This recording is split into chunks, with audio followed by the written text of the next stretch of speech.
Right, hey guys, how we doing? Back in the video from 6, and today we are checking out, was Itachi really always the bad guy? So I think this is like 6, looking as the way that Itachi was written. It's the story. Because initially, to everyone, he was portrayed as the massive, huge bad guy that like slaughtered the clan.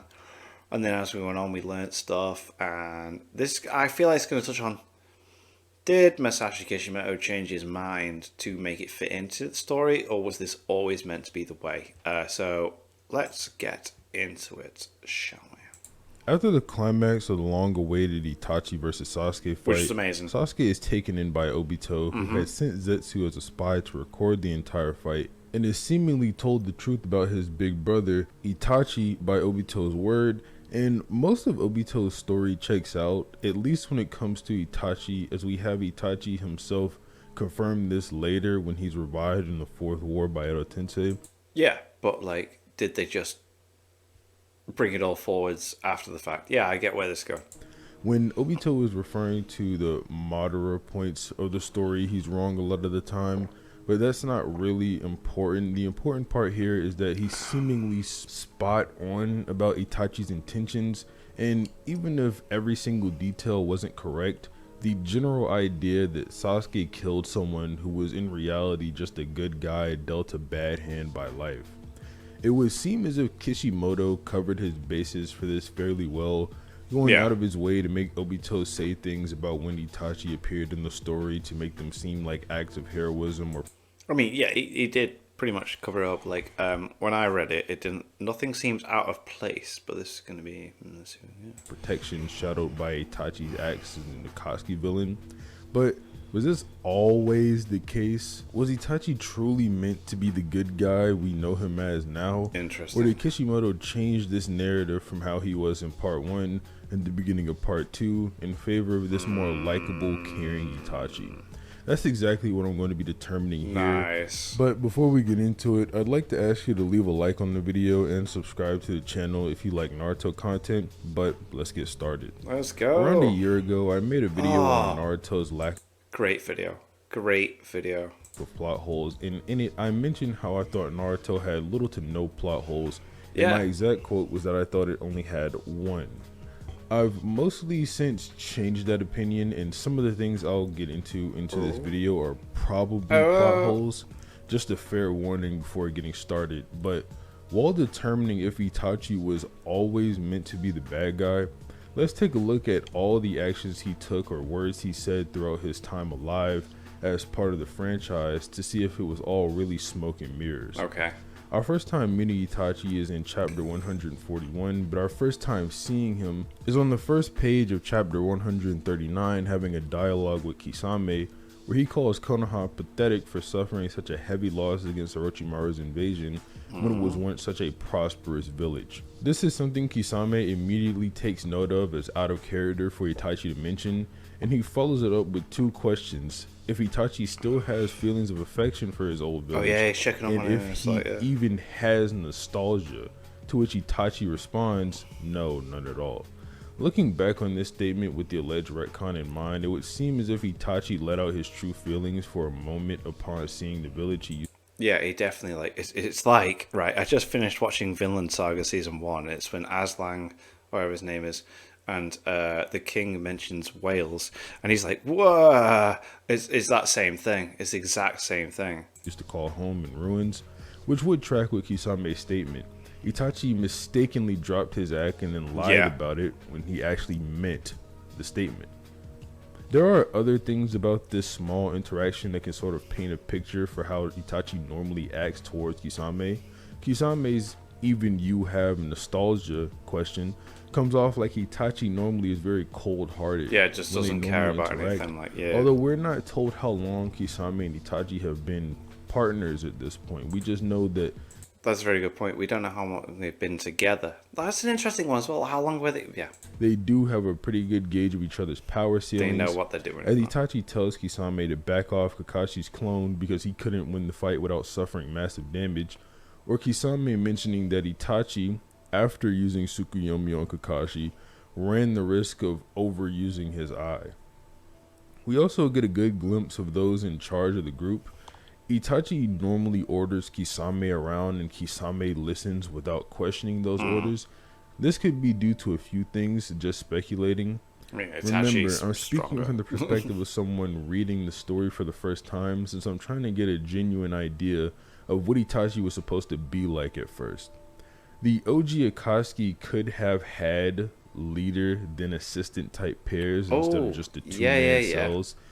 Itachi and Kisame could have shared info about their abilities so as just to work better together. And they maybe had been working together for a long time and came to find that out along the way.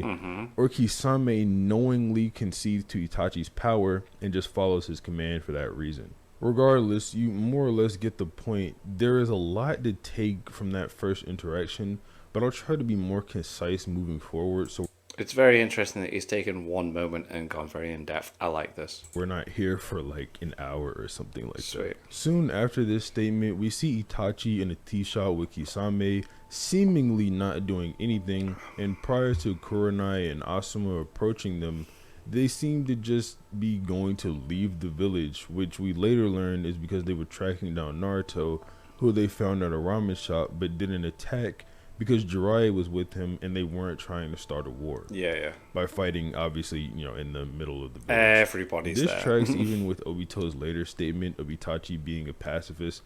What, however, does not track with this is that his fight with Kurenai, Asuma, and then Kakashi afterwards, Itachi could have just retreated here as he does towards the end of the fight before Kakashi even He could have just ran away, but I don't know. Trying to prove a point, maybe? showed up.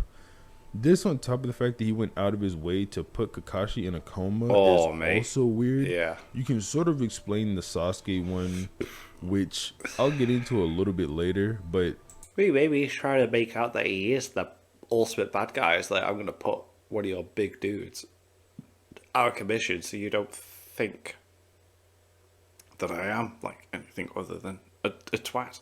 this is just a explicit act of evil that could have been 100% avoided.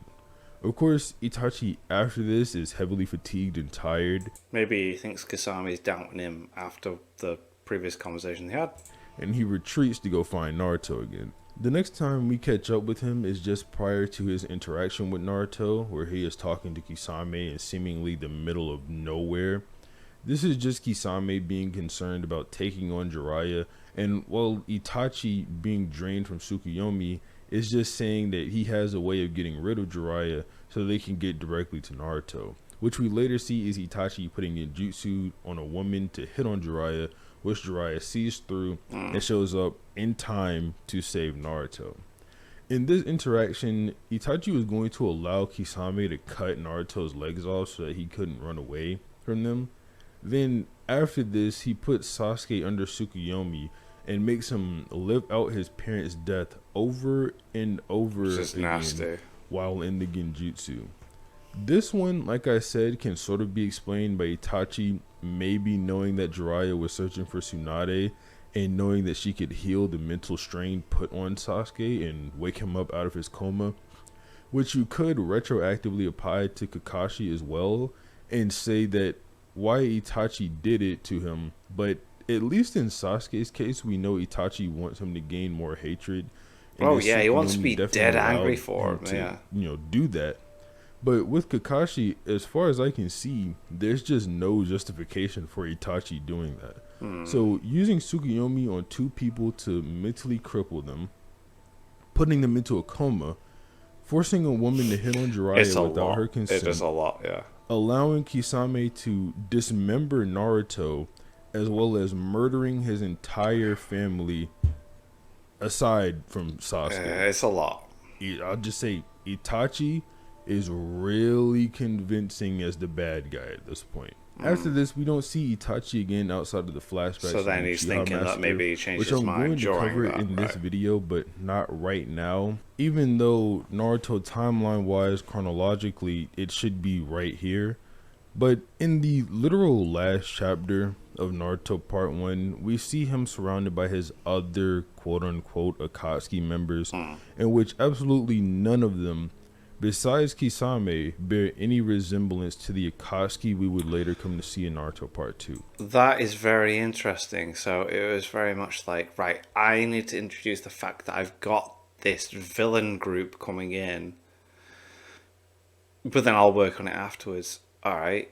I mean, yeah, they don't. No, okay. I think the whole point of this originally was supposed to be that Itachi was the human monster who slaughtered his clan and entire And then family, they've got all these different alongside creatures. these actual monsters, because Right. it simply can't be disputed that these Akatsuki members, outside of Kisame and maybe Sasori, resemble none of our future Akatsuki members that we see in No, Part they don't 2. look very similar at all. This scene also bears what would seemingly be a plot hole, and it's actually my entire reasoning for even questioning this or starting to make this video in the first place. Interesting. Okay, go on. In which one of the Akatsuki members claims that the last time they all gathered like this was around 7 years ago when Orochimaru left the organization. Right. This is an extremely important detail. If you have not been paying attention to the video so far,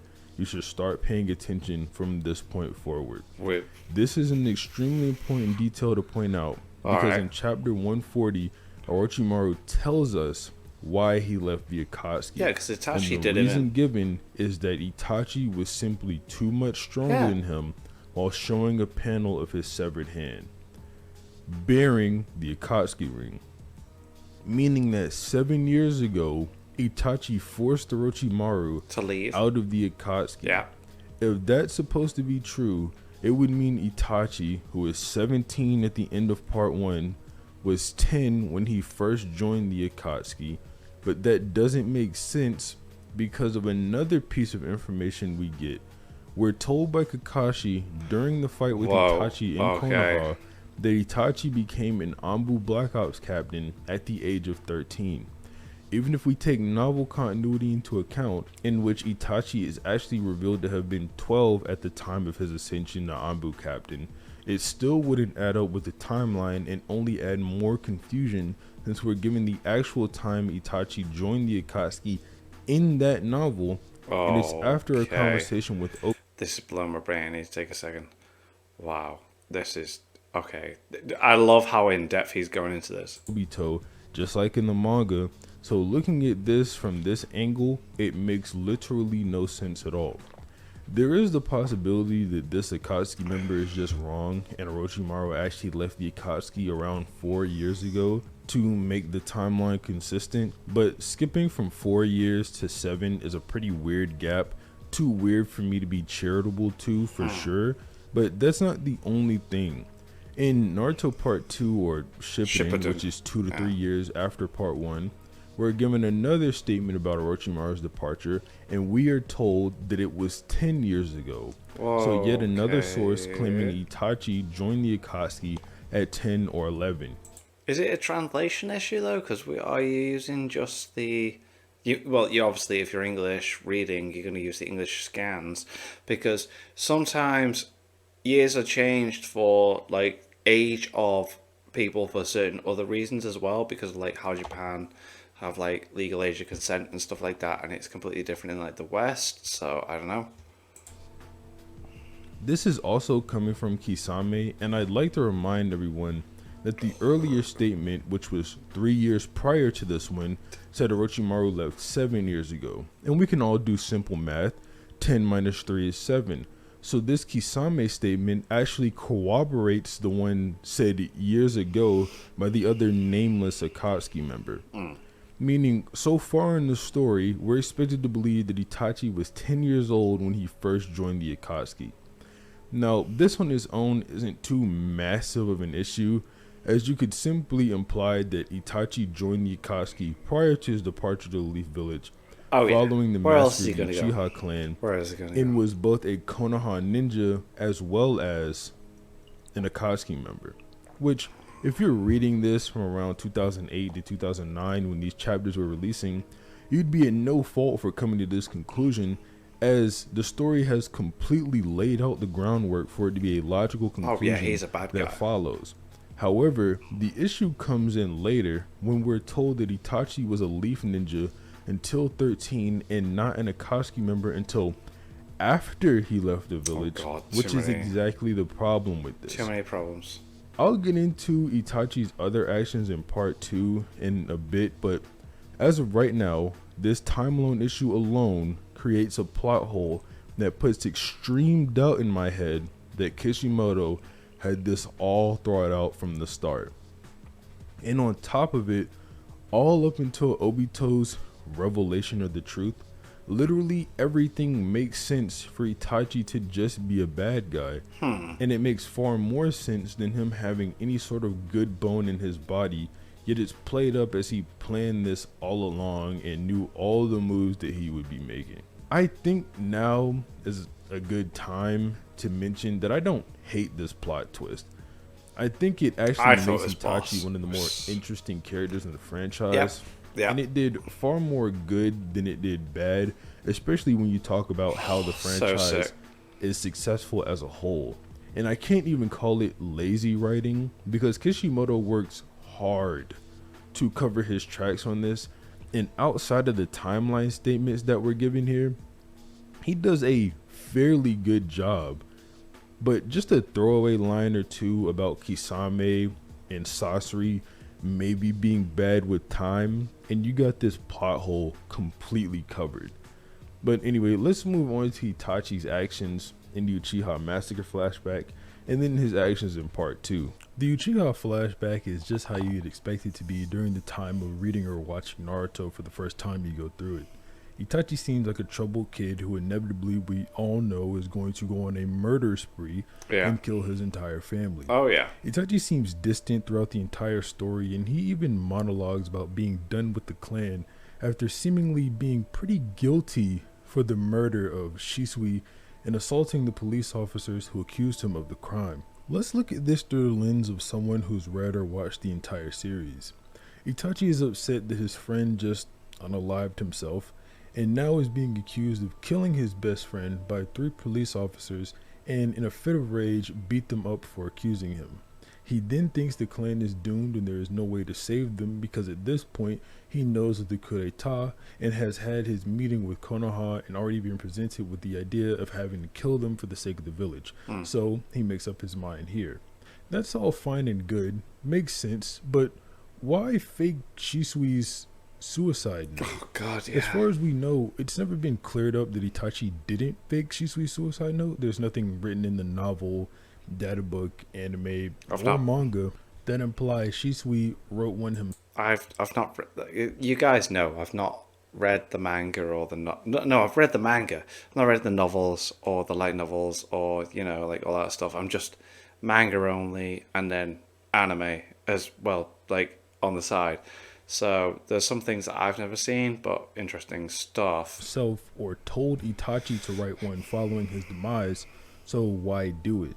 The only thing I can think of is Itachi wrote it to make sure there isn't any suspicion that any other Leaf Ninja did it outside the clan, because at this point, like I mentioned earlier, he should still be trying to save said clan. Obviously, my thoughts earlier should indicate that I think the original intention for this was just for Itachi to be an evil bastard who killed his friend and faked the suicide note, got mad, and when he got caught. But like I said, Kishimoto does well covering his tracks. Other than that, the rest of this is just how it is. Regardless of why Itachi did what he did, he still murdered his entire family and left only Sasuke alive after putting him in Tsukuyomi. He also tells Sasuke... And then, if they did retcon it, he did a really good job of drawing that, so that on the right there where he's got the tear is a redrawing of the first time that we see a flashback of Sasuke seeing him when he's on the pole, when he looks back and then just goes away. It's all shadowed, and then we see this flashback and it's meant to be like, oh no, he's actually crying. If that's the case, he did a really good job at redoing what was actually happening. So we see in Sasuke's perspective the whole time, and then we see Itachi's perspective different, and he did a good job of covering that up if that's the case, if it's not meant to be the way. To amass tons of hatred and encourages him to get the Mangekyo Sharingan by killing his closest friend and blah blah blah evil man banter. There is one last thing I want to mention about this though. but it's not revealed until later into part 2. But Sasuke tells us that he had suppressed a memory that Itachi was actually crying during this day. So yeah, do with that what you will. Now we're moving on to Very Argo well. Part 2 No, because I think Itachi's that's very actions well dealt after with. chapter 397 don't matter since he's revealed to be a good guy, and all his actions from there on out when he's revived are just the acts of what a good person would do. This might come as a surprise to some people, but Itachi doesn't really even talk much in Naruto Part 2. No, He has a it does few not. lines, but none of them really indicate that he's evil anymore. That's what makes him so interesting to me. It's like it doesn't play a huge role. Like he's not always directly there, but he did feel kind of like, oh, he was always there. If you know what I mean. At this point, he's more so calmed down, and I think Kishimoto was steering us in the direction of him being a good guy. But he doesn't really say anything. There's nothing really to dissect at this part in the story. We do know that he gave Naruto the crow, which eventually led to him getting broken out of the Edo The Edo Tensei that Tensei, was yeah. originally meant for Sasuke. And looking at the context of this, it doesn't seem too bad to think that way. He also mentions to Naruto how Sasuke is a blank canvas and he can still be dyed any color. So at this point, it's not all too clear that Itachi is still evil.